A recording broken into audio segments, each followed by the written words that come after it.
Welcome to another of my Star Wars vintage figure review videos. Today we're going to take a look at the Death Star droid, one of the many blink and you'll miss it characters that appear in many of the movies. This is one of the first sort of figures that I got as a kid that I didn't really know what it was. As you can see here we have the Death Star droid. It looks a little bit like C-3PO, and I'd watched Star Wars many times, and really you don't get to see this guy a lot in the movie. He's very briefly seen on the Death Star, but you're more likely to have noticed him in the Jawa's land crawler, where you see C-3PO sort of in amongst all the other droids. He's in the background in that scene, so not really on the Death Star much. The figure itself is a lovely figure. I do like these chromed droids. They don't really sort of do figures like this anymore. It's a fairly simple mould, a few sort of little bits of detail, and then chromed with a really nice shiny chrome and a little bit of paintwork on his shoulders and his eyes there.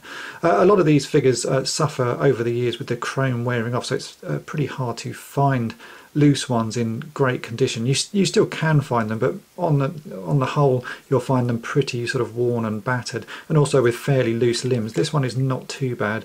Quite often they barely stand up. Here I have it carded on a Jedi card. This figure was released throughout the run of Star Wars on both Star Wars Empire and Jedi cards.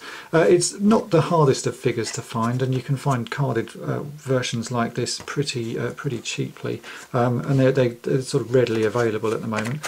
Here we have, this is a offer card with a Nien Nunb offer on it, with the you know, collect 5 proof of purchases on the back, and this has only got the 48 back on it. So there's not really a lot more I can say about this figure. It's one of the early figures, so it doesn't do a great deal. He doesn't come with any accessories, and as he doesn't have any hands, he can't hold anything. But this is still a nice figure to have. I like the fact that it's chromed, and there's only a few figures in the original line, or 2 other figures in the original line of C-3PO and the removable limbs C-3PO that have this amount of chroming on them. So he does really stand out in a collection because he's lovely and shiny. It's a sort of a simplish figure for its time, but far better than some of the other early figures that Kenner produced. So a really nice one to have in your collection. Thanks for watching.